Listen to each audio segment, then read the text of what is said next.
আমাদের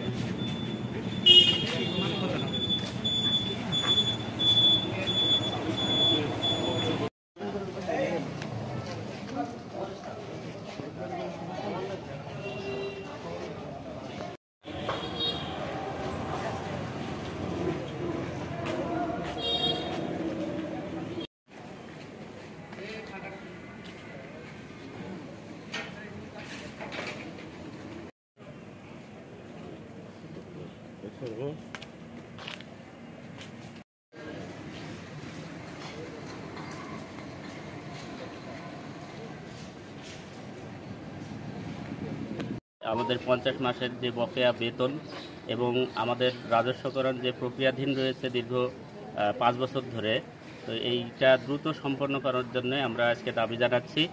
তো আমরা যে মানবতার জীবন করছি আসলে এটা ভাষায় প্রকাশ করার মতো না। আজকে আমরা 738 জনের যে পরিবার, আমাদের পরিবারের সবাই কি অবস্থায় আছে এটা শুধু আমরাই জানি। আমাদের ভিতরের কথাগুলো আসলে বলতে গেলে চোখে এমনিতেই পানি চলে আসে, কিছু বলার নেই। যে ধার দেনা করতে করতে আমাদের আজকে চলার মতো কোনো অবস্থা নেই। শুধুমাত্র একটাই আবেদন জানাবো যে আমাদেরকে যে এস্ট অর্ডারের মাধ্যমে রেখেছিলেন, এই 5টা বছর যদি আমাদেরকে না রাখতেন তাহলে হয়তো আমরা অন্য কোথাও ভালো কিছু করতে পারতাম। আমাদেরকে রাখার জন্য চিঠি দিয়ে সব কিছু করে আমাদেরকে কাজ করিয়ে নিচ্ছেন। আজ 5টা বছর আমাদেরকে কোনো বেতনও দিচ্ছেন না, অথচ আমাদেরকে বাদও দেন নাই। আমাদেরকে লিখে রেখেছেন রাজস্ব প্রক্রিয়াধীন। তো এই প্রক্রিয়াধীন কবে শেষ হবে জানি না। তা আমরা সেই দ্রুত শেষ করার জন্যই এই প্রক্রিয়াধীন যে অবস্থায় আছে আমাদের এই মানবতার জীবন, দুর্বিষহ জীবন দূর করার জন্য আপনাদের মাধ্যমে আমরা মাননীয় প্রধান উপদেষ্টার দৃষ্টি আকর্ষণ করতে চাই যে দ্রুত এটার সমাধান আমাদের জন্য করে দিন। ধন্যবাদ স্যার। আজকে মূলত এক হয়েছে, আমাদের ইনস্টিটিউটের শিক্ষকরা বিগত 50 মাস কোনো বেতন পায় না।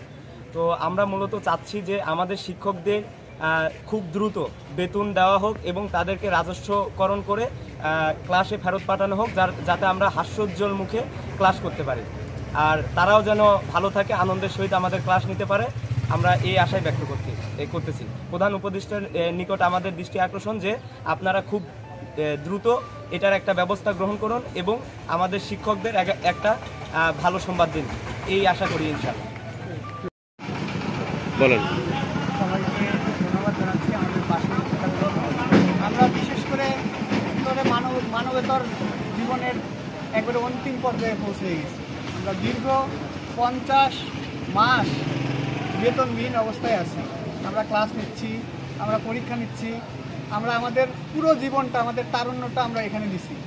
আমাদের আপনাদের মাধ্যমে সরকারের কাছে প্রার্থনা, আমাদের বেতন এবং ভাতাদি সঙ্গে আমাদের চাকরির যে প্রতিশ্রুতি ছিল, আমাদের রাজস্বকরণের যে প্রক্রিয়া, সেই প্রক্রিয়া ত্বরান্বিত করার মাধ্যমে আমাদের স্বাভাবিক যে জীবনের যে মৌলিক চাহিদা, আমাদের খাদ্য, বস্ত্র, বাসস্থান, চিকিৎসা, আমরা দেশ গড়ার জন্য, আমরা আমাদের ছাত্রদের শিক্ষিত করার জন্য এখানে আসি। আমাদের একটাই প্রার্থনা যে আমরা স্বাভাবিক জীবন চাই, এই অস্বাভাবিক জীবন থেকে আমরা উত্তরণ চাই।